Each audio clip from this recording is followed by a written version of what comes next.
Boa tarde! Está começando mais uma edição do programa 20 Minutos Nacional.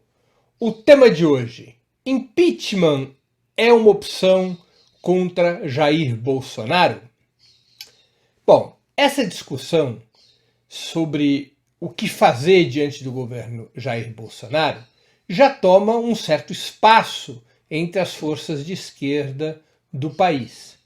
É evidente que depois de 8 meses com políticas tão claramente antipopulares, antinacionais e antidemocráticas, depois de 8 meses de um governo dirigido por um brucutu e formado por brucutus, como disse a nossa música de abertura, o grau de indignação entre as forças progressistas, entre os militantes e ativistas de esquerda é muito grande. Uma das frases que mais se escuta é: ninguém aguenta mais, algo precisa ser feito, não podemos aguardar até 2022 e assim por diante. Há uma certa e justificada repulsa contra o governo Jair Bolsonaro e, além de uma repulsa, uma vontade política de colocar imediatamente abaixo esse governo. Ao menos essa é uma corrente expressiva de pensamento entre as forças progressistas. Claro, vem caindo a popularidade de Jair Bolsonaro. A pesquisa recentemente publicada pelo Datafolha, nessa mesma segunda-feira, 2 de setembro, revela que Jair Bolsonaro tem o pior índice de aprovação desde o governo Collor, na mesma altura de mandato. Jair Bolsonaro tem hoje o apoio de uma parcela menor do que aquele que o repudia. E se as eleições voltassem a ser hoje, ocorressem hoje, Fernando Haddad venceria o segundo turno por 42% a 36% dos votos. A soma dessa indignação com o governo Jair Bolsonaro e o desgaste que o ex-capitão vem sofrendo provoca, no seio das forças progressistas, um debate sobre o que fazer, buscando uma solução imediata para esse problema político devastador que é o próprio governo de Jair Bolsonaro. Essa discussão sobre o que fazer, essa busca por uma solução imediata, tem duas facetas.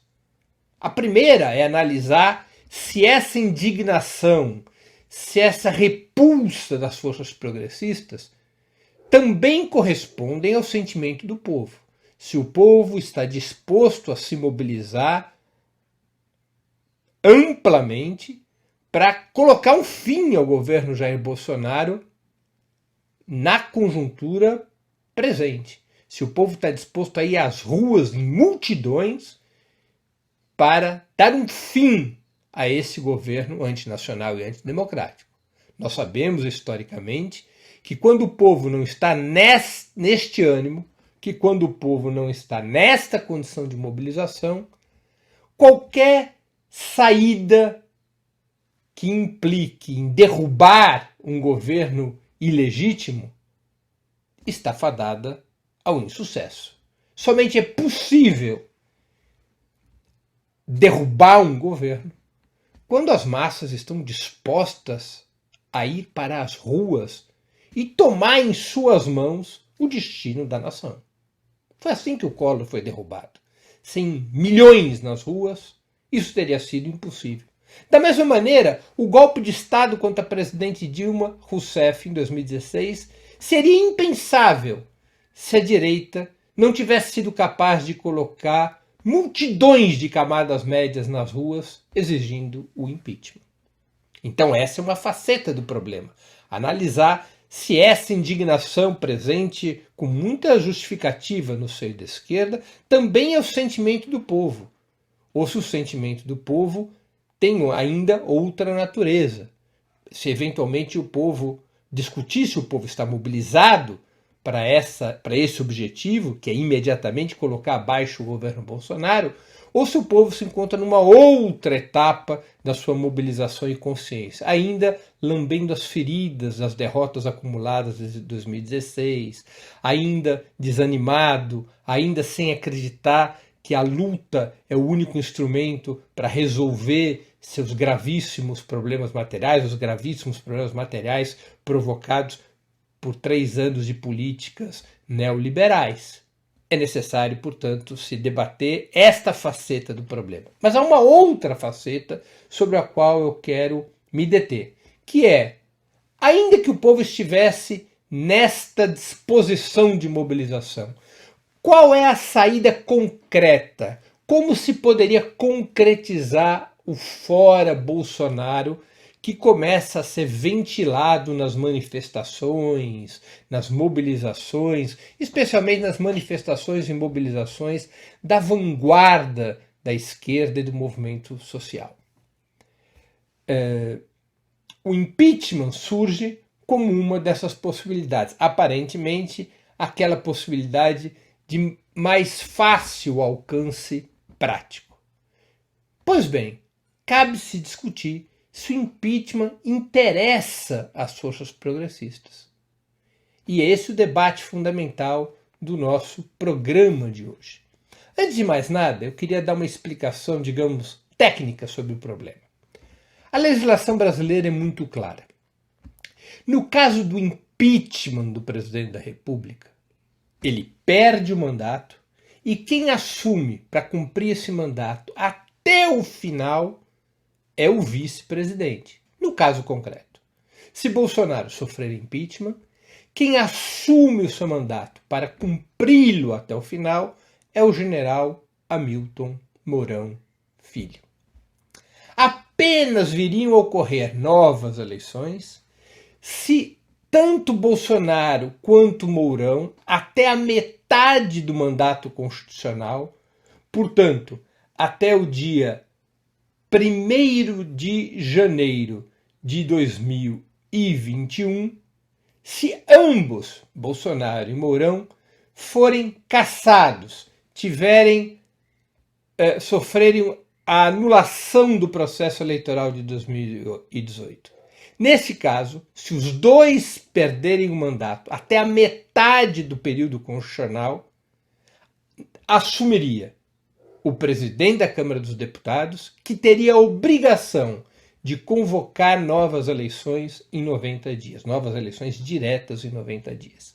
Caso Bolsonaro e Mourão viessem a ser impugnados depois da metade do período constitucional, ou seja, depois do dia 1º de janeiro de 2021, o presidente da Câmara dos Deputados assume e governa até o final do período constitucional.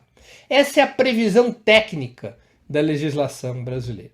Na prática, o impeachment, que é o tema do nosso programa de hoje, levaria à substituição de Jair Bolsonaro por Mourão Filho. Pois bem, a quem interessa essa solução? Essa solução interessa às forças progressistas? Essa solução interessa às forças populares? Essa solução permitiria romper com o programa neoliberal? Essa solução permitiria a construção de um governo que alterasse os rumos do país? E a resposta evidente é não. Essa solução só poderia vir a interessar aos setores das classes dominantes que imaginam um bolsonarismo sem Bolsonaro, ou que imaginam a condução desse mesmíssimo programa neoliberal não por um governo de brucutus como o atual, mas por um governo de punhos de renda, como eram os governos neoliberais comandados, por exemplo, por Fernando Henrique Cardoso, e que poderiam voltar a existir sob a batuta de um Rodrigo Maia, ou personagem desse tipo, oriundo de partidos da direita tradicional. Setores da burguesia poderiam encarar o impeachment como uma maneira de se livrar de um brucutu preservando o seu programa. Se livrar do brucutu e estabelecer um governo mais estável, que se desgaste menos dentro e fora do país para poder cumprir com maior facilidade o programa neoliberal que unifica nossas classes dominantes. Essa solução do impeachment, ela tenderia a ter ganho zero para as forças populares. Ao invés de se debater com um governo de brucutus que se isola, que provoca contradições nas classes dominantes, que se desgasta, que se desmoraliza no exterior, as forças populares teriam que enfrentar um governo mais estável, mais cuidadoso, com menores contradições, que provocasse menores contradições, que provocaria menores contradições no seio das elites do país. O cenário da luta política, ao invés de ficar mais simples para as forças populares, ficaria mais complicado. Enfrentaria um governo com maior capacidade de unificação das classes dominantes. Alguns dizem, mas seria um governo menos autoritário. É possível, talvez menos truculento, mas menos autoritário? Quem deu o golpe de 2016? Foram as forças de centro-direita, chefiadas pela coalizão entre o PSDB, o MDB e o DEM, ou foi o Jair Bolsonaro? Jair Bolsonaro foi um personagem secundário do golpe de 2016. Quem deu o golpe de Estado em 2016, quem impulsionou a Lava Jato, quem buscou criminalizar a esquerda, quem rompeu a ordem constitucional, foram essas forças de centro-direita que hoje começam a discutir alguma forma de domesticar Bolsonaro, e algumas fraçõezinhas desses setores começam a discutir o que fazer no caso de Bolsonaro não ser domesticável, e começam, portanto, a fazer circular ideias como a do impeachment, que na prática seria a substituição de Bolsonaro por um general que eventualmente estivesse disposto a pactar com os velhos partidos da centro-direita. Esse ganho imaginário de que, no caso da substituição de Bolsonaro por Mourão, viríamos a ter um governo menos autoritário, não passa de uma terrível ilusão. Seria menos truculento, faria as coisas mais dentro da ordem institucional. Mas não tenho nenhuma dúvida, um governo do general Mourão continuaria a ser um governo sob a tutela das Forças Armadas, continuaria a ser um governo baseado na ruptura da ordem democrática, continuaria a ser um governo de repressão à esquerda e aos movimentos populares, continuaria a ser um governo do lavajatismo como instrumento de manipulação do sistema de justiça contra as forças progressistas, em particular contra o Partido dos Trabalhadores.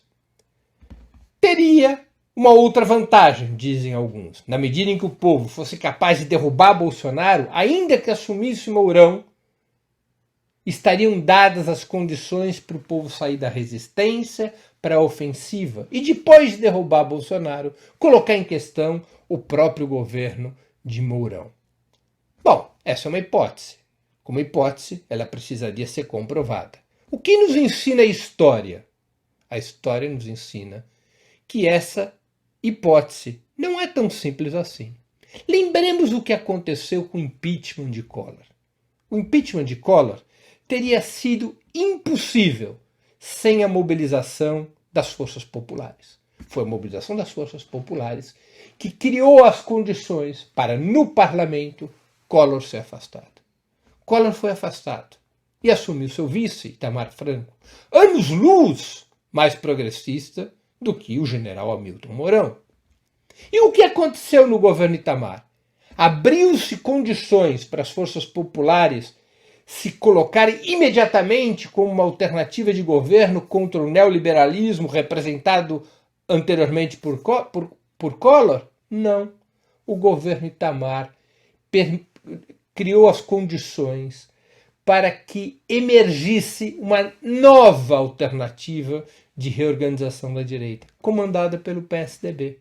Sem o impeachment do Collor, o PSDB jamais teria o espaço político que teve para se constituir como uma força capaz de reorganizar a direita brasileira, como uma força capaz de reorganizar o bloco conservador e disputar de forma competitiva e vitoriosa as eleições de 94, abrindo o ciclo de 8 anos neoliberais do final do século passado.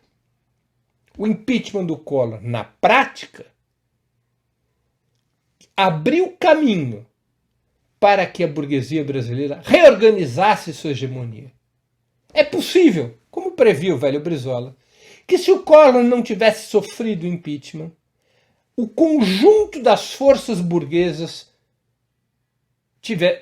é possível que o conjunto das forças burguesas, se o Collor não tivesse sofrido impeachment, teriam chegado a 1994 esgarçadas, divididas e desmoralizadas, eventualmente criando um cenário ainda mais favorável para a vitória da esquerda do que tinha sido o cenário de 1989. O governo Collor é insuportável, o governo Collor é intolerável, as políticas neoliberais do governo Collor eram deletérias à nação e ao povo. Collor foi derrubado graças à mobilização popular. Mas quem dirige aquele processo por ter o controle das instituições não foram as forças populares. Foram os partidos da burguesia brasileira, que aproveitaram o impeachment do Collor para reorganizar sua dominação. Então, vejam bem que o impeachment é uma saída fajuta do ponto de vista dos interesses populares. Além do que, é uma saída antidemocrática. Porque democrático é quando o povo decide. Democrático é quando a soberania popular determina o rumo do país.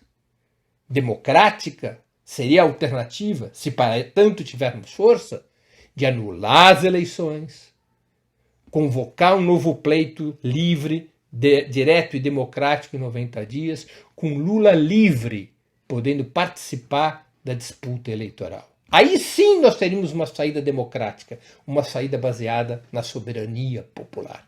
O impeachment é uma saída controlada pelas elites, que controlam, por sua vez, o parlamento, espaço político onde se decide o impeachment. O impeachment é uma violação da soberania popular porque ele não aponta para uma saída democrática, na qual o voto do povo resolve o rumo do país.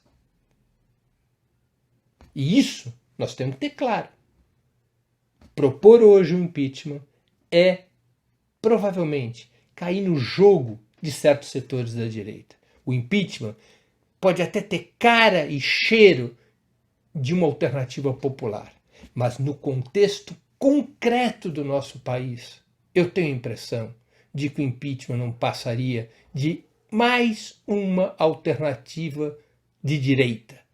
Uma alternativa para um bolsonarismo sem Bolsonaro, ou, na melhor das hipóteses, para um governo autoritário e neoliberal que não fosse escrachadamente um governo de brucutus. Isso não interessa ao povo. Ao povo interessa um novo governo democrático e popular que rompa com o neoliberalismo e implante um novo projeto de desenvolvimento autônomo, justo, soberano e sustentável no nosso país. Concluo aqui a exposição do 20 Minutos Nacional dessa segunda-feira, dia 2 de setembro. Antes de encerrar o programa, eu queria dar 2 mensagens. A primeira mensagem. Sugiro a vocês fortemente que se inscrevam no canal de Ópera Mundi no YouTube. Nessa plataforma, vocês tanto poderão acompanhar nossas transmissões ao vivo, quanto assistir os programas 20 Minutos e demais programas da TV Ópera Mundi. Poderão assistir as edições anteriores dos programas 20 Minutos e demais programas da TV Ópera Mundi. O YouTube é uma plataforma muito mais amigável para assistir vídeos, para fazer comentários e também para contribuir financeiramente com o Ópera Mundi através do Super Chat. E não se esqueçam, ao se inscreverem no canal de Ópera Mundi no YouTube, de marcar o sininho.